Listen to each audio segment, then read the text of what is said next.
How to use Vault Key in Monster Legends.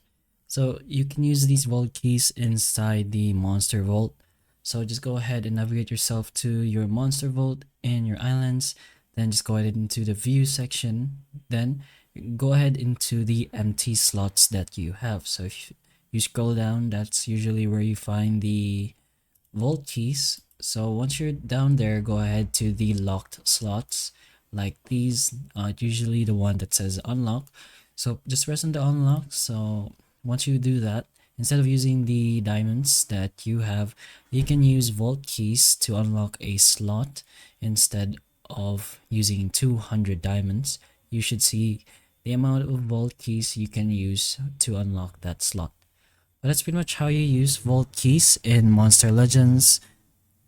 So hopefully the information of this video can help you, and if it can, please like and subscribe for more videos like this, and that's all.